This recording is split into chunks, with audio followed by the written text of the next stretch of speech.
Justin Forsett with us here on Tiki and Tierney. Justin, how you feeling, buddy? How's camp going? It's going great. Thanks for having me. No, it's our pleasure. Looking forward to chatting with you all day here. You know, there's just so many injuries to get to. I mean, I guess we got to start with the quarterback. How's Joe Flacco looking? What do you see? And, you know, where's he at right now?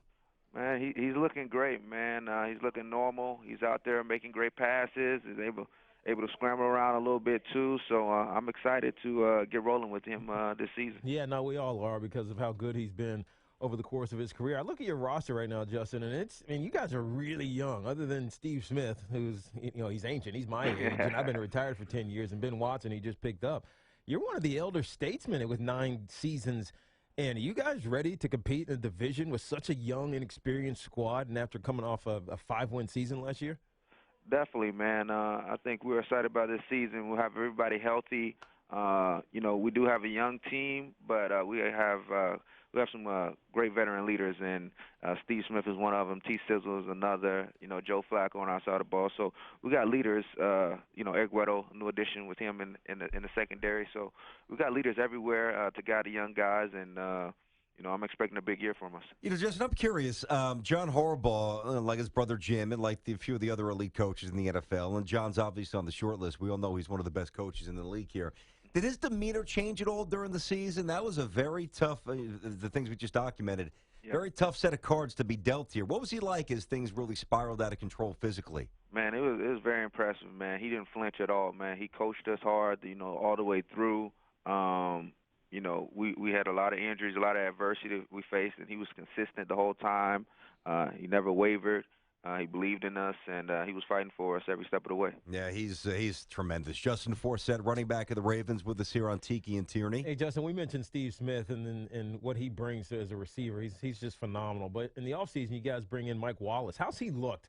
Because obviously his last couple stops have been kind of, I don't know, it's out there. He's just kind of in the ether, not really doing anything. How's he looked? And is this offense designed to get him the ball? Because we know where he's best. We saw it with Ben Roethlisberger when he was with the Steelers, throwing the ball downfield and letting him be a spacer. If I can give you one word to describe him, I would say fast. This guy is stretching the defense, and he's making plays downfield left and right every day in practice. He's been highly competitive each day.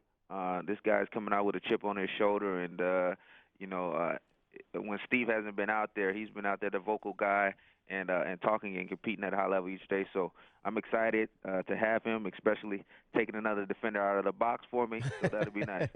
No doubt. And you get a little space. Tiki knows all about that. Without any space, I don't care how good you are, it's tough to squeeze out those yards. I know probably fans, we get wrapped up more in this maybe than actual players do, but I'm curious, when you look at the schedule, is there added urgency, say for the first month of the season, where at least the projections coming in, most of us think the Jaguars will be right there for a wild card, if not better. Same with the Raiders. They're obviously vastly improved.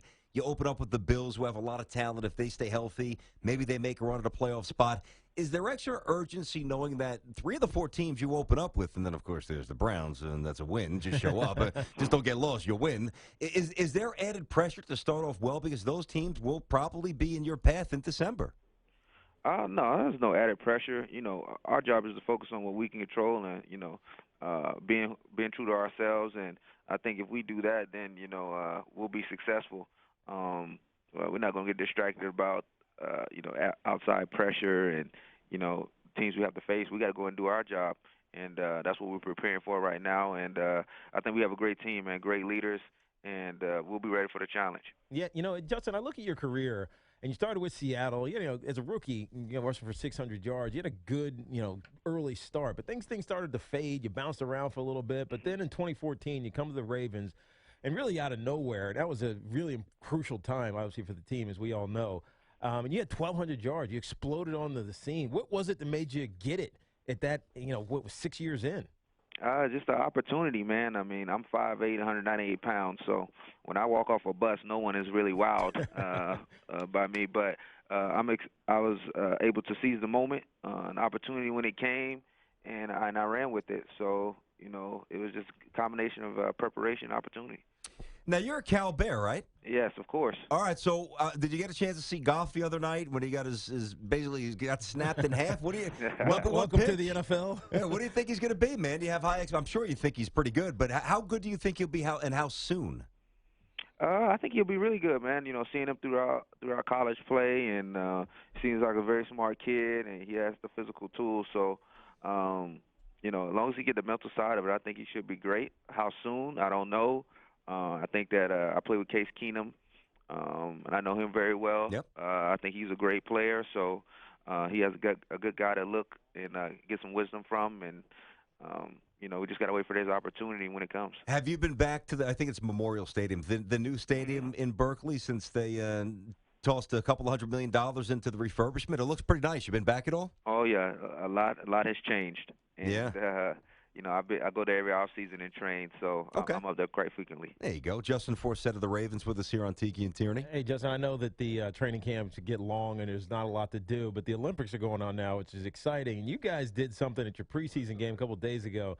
Obviously, Michael Phelps being from Baltimore and a huge Ravens fan, you got stopped and watched him win I think it was his 23rd medal or 22nd medal, whichever one it was. Right. That moment had to be surreal, right? It's just, I mean, I've never heard of that in an NFL game, preseason or otherwise. No, it was a special moment for sure. Being able to cheer Michael on. Of course, he comes around here a lot, watches the games. He's on the sideline and comes to some practices. So it was good to, you know, be able to stop the game and, you know, root a Baltimore native on. Yeah, no, it was very cool and very unique. Justin Forsett, 2 years ago, a big season, 8 touchdowns, over 1,200 yards, trying to get it back, as are the Ravens, and we expect that they will, because generally that's what the Ravens do, one of the better franchises in the NFL. Appreciate a couple of minutes, man. Good rapping with you. Thanks, Justin. No problem. Thanks for having me. Be good, Justin. There you go.